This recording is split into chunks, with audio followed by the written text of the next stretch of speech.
हमारे अस्तित्व और राष्ट्रीय अखंडता के लिए एक बड़ी चुनौती करार दिया है। इस दौरान उन्होंने ये सवाल भी किया कि देश में 20 मिलियन से अधिक अवैध प्रवासी है, क्या हम उन्हें झेल सकते हैं। सीधे तौर पर आपको बता दें कि अवैध रोहिंग्या और बांग्लादेशी घुसपैठियों को लेकर के लगातार सर्च ऑपरेशन चलाए जा रहे हैं। इस बीच तमाम ऐसे बड़े नेता हैं जो कि इन अवैध घुसपैठियों को लेकर के ऐलान कर चुके हैं, फिर चाहे वो आंध्र प्रदेश के डिप्टी सीएम पवन कल्याण हो या फिर महाराष्ट्र सरकार में मंत्री नीतीश राणे हो। इन्होंने साफ तौर से कहा है कि हम इन अवैध बांग्लादेशी और रोहिंग्या घुसपैठियों को देश में बर्दाश्त नहीं कर सकते।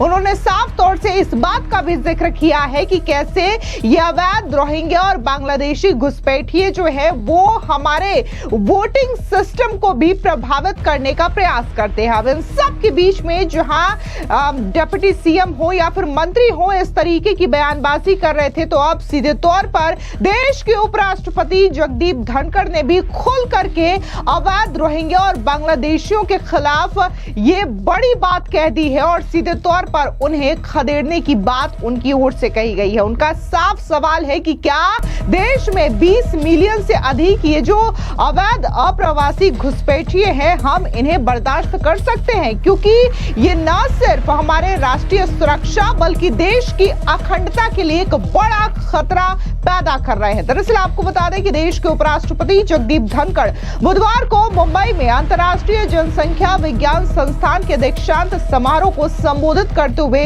ये बात कही। उपराष्ट्रपति जगदीप धनखड़ ने कहा कि 20 मिलियन की संख्या में अवैध प्रवासियों ने भारत की राष्ट्रीय सुरक्षा और संप्रभुता को कमजोर बना दिया है। आप भी सुनिए कि क्या कुछ देश के उपराष्ट्रपति जगदीप धनखड़ ने कहा। Always be aware of such disaster challenges when demographic balances are manipulated not by organic evolution but by sinister orchestrated design.